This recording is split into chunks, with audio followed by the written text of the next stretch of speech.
बिस्मिल्लाहिर्रहमानिर्रहीम अस्सलामुअलैकुम hello guys welcome to my YouTube channel. तो अब से हम स्टार्ट करने वाले हैं मशीन लर्निंग, जो कि कंप्लीट प्लेलिस्ट होगा, जिसे हम डेटा साइंस की जो फर्स्ट ब्रांच है मशीन लर्निंग वो कवर करने वाले हैं।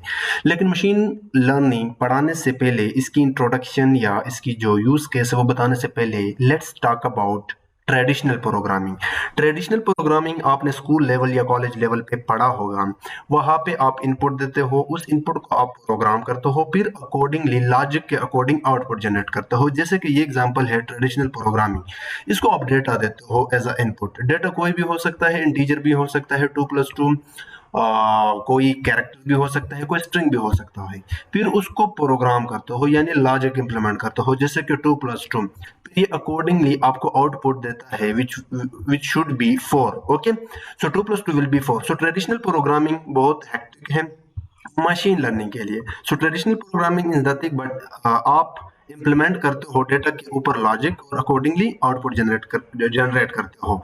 Now what is machine learning and why we need it? So, machine learning is the field of study that gives computer the capability to learn without being explicitly programmed। ये बहुत ही technical and बहुत ही important definition है machine learning का। इसको समझो। कोई भी machine learning model जो किसी भी वेबसाइट के अंदर उसके बैकएंड पे काम कर रहा होता है, वो क्या करता है, वो एक्सप्लिसिटली प्रोग्राम नहीं होता लाइक ट्रेडिशनल प्रोग्रामिंग। वो डेटा से यानी पास्ट एक्सपीरियंस से लर्न करता है। कैसे? मैं आपको एक एग्जांपल देता हूँ।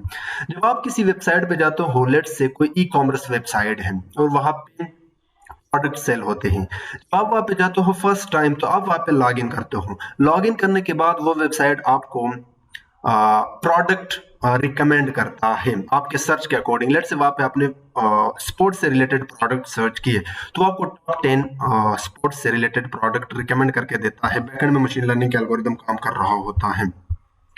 लेकिन जब आप वापस आते हो एक मंथ बाद, उसी ही वेबसाइट के पास जाते हो, लेकिन इस बार आपने बगैर सर्च किए वो आपको वही सेम जो पास्ट में आपने सर्च किया था, स्पोर्ट्स प्रोडक्ट्स टॉप 10, वही टॉप 10 प्रोडक्ट्स आपको रिकमेंड करके देता है जब आप सेकंड टाइम जाते हो और लॉग इन करते हो। क्यों? क्योंकि आपकी पास्ट का जो डेटा था वो उस वेबसाइट के डेटाबेस में पड़ा था, और उस पे जो भी एआई मशीन लर्निंग का मॉडल ट्रेन हुआ था वो भी वहां पे काम कर रहा है। तो उसने क्या किया, बगैर एक्सप्लिसिटली प्रोग्राम्ड आपके पास डेटा से लर्न किया था, और आपके टाइम को बचाते हुए आपको दिया वही सेम प्रोडक्ट में भी आप वहां पे उसी में इंटरेस्टेड हो। उसके बाद फिर हो सकता है कि आप न्यू सर्च मारो। मशीन लर्निंग आप एक्सप्लिसिटली प्रोग्राम करते हो जो डेटा से लर्न करता है, विदाउट एक्सप्लिसिटली प्रोग्राम करते हो जो डेटा से लर्न करता है, ये होता है मशीन लर्निंग।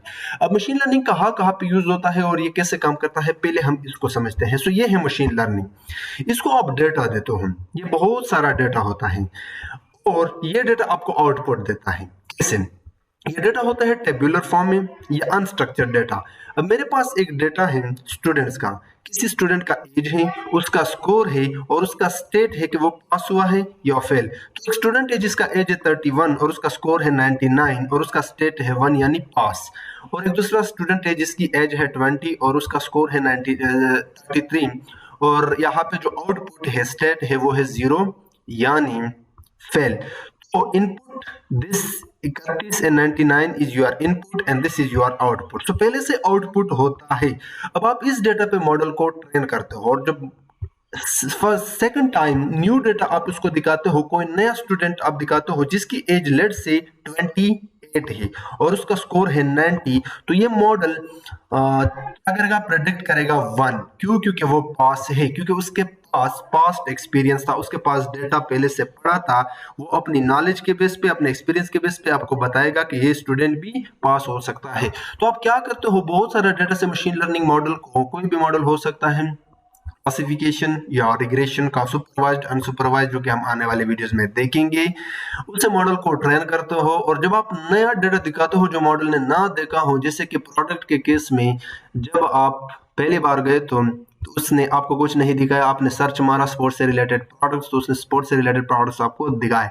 लेकिन सेकंड टाइम उस वेबसाइट पर जाने के बाद जब आपने लॉग इन किया तो आपका डेटा उसके पास पड़ा था, वो ट्रेन था, तभी तो उसने वही सेम स्पोर्ट्स से रिलेटेड प्रोडक्ट्स आपको रिकमेंड करके दिए। इसके अलावा जब आप गूगल पे जाते हो और वहां पे सर्च करते हो पाइथन ट्यूटोरियल्स गूगल क्रोम के सर्च में, तो वो आपसे पाइथन से रिलेटेड बहुत सारे लिंक्स देता है, ना कि जावास्क्रिप्ट का। ठीक है, इसी तरह जब आप गूगल में जाते हो और वहां पे कहते हो कि लव को उर्दू में ट्रांसलेट कर दो, तो वो आपको लव को उर्दू में ट्रांसलेट करता है। उसके पीछे मशीन लर्निंग का एनएलपी मॉडल इम्प्लीमेंट होता है।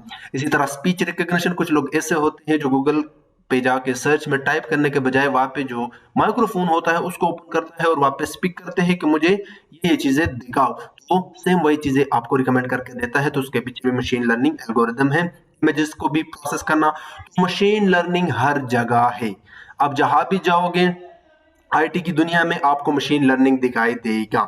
अब मैं थोड़ा सा ये हायरार्की आप लोगों को बताता हूँ। सबसे पहले आपके पास है आर्टिफिशियल इंटेलिजेंस, जो कि बहुत बड़ी फील्ड है, जिसमें रोबोट्स एंड आपके पास एक्सपर्ट सिस्टम बनते हैं। लेकिन आर्टिफिशियल इंटेलिजेंस का जो सब फील्ड है वो है machine learning. Actually machine learning data science के अंदर आता है, ठीक है। और फिर मशीन लर्निंग का जो सब फील्ड है डीप लर्निंग, जो कि आजकल बहुत ही ज्यादा डिमांड में है, वो होता है डीप लर्निंग। अब इसके अंदर और भी सब फील्ड है, लाइक कंप्यूटर विजन, एनएलपी, जब हम आने वाले वीडियो में डिटेल के साथ पढ़ेंगे। So overall machine learning is nothing but it is a field of study where computer is capable to learn from data without being explicitly programmed. So ये होता है पूरा का पूरा फंडा मशीन लर्निंग का।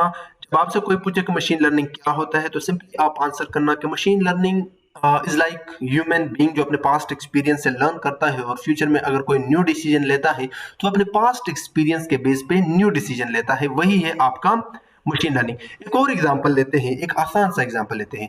हमारे पास स्टूडेंट्स का डाटा है, जिसमें स्टूडेंट का एज है, कितने घंटे उसने पढ़ा है, उसका जीपीए है और प्रीवियस 3 सेमेस्टर का स्कोर भी है।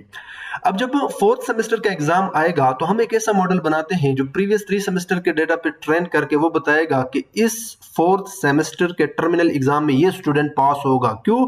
क्योंकि उसके पास उसके डेटाबेस में, उसके नॉलेज बेस में डेटा पड़ा है कि एक स्टूडेंट है जिसका एज 25 है और वो 24 घंटे में 16 घंटे पढ़ता है और उसका जो प्रीवियस रिकॉर्ड है 3 सेमेस्टर में वो भी अच्छा है। तो जाहिर सी बात है, जब मॉडल के पास एक नया डेटा आएगा और वो भी अगर क्लोज है टू दिस डेटा, तो वो भी ये प्रेडिक्ट करेगा कि इस आने वाले 4th सेमेस्टर के एग्जाम में जो भी स्टूडेंट है वो पास होगा। ये होता है मशीन लर्निंग, जो एक्चुअली डेटा से लर्न करता है और न्यू डेटा पे प्रेडिक्ट करता है। मशीन लर्निंग के 4 टाइप्स है। पहला टाइप है क्लासिफिकेशन सुपरवाइज लर्निंग, दूसरा है अनसुपरवाइज लर्निंग, तीसरा है सेमी सुपरवाइज लर्निंग एंड चौथा है रीइंफोर्समेंट लर्निंग। सो ये है मशीन लर्निंग।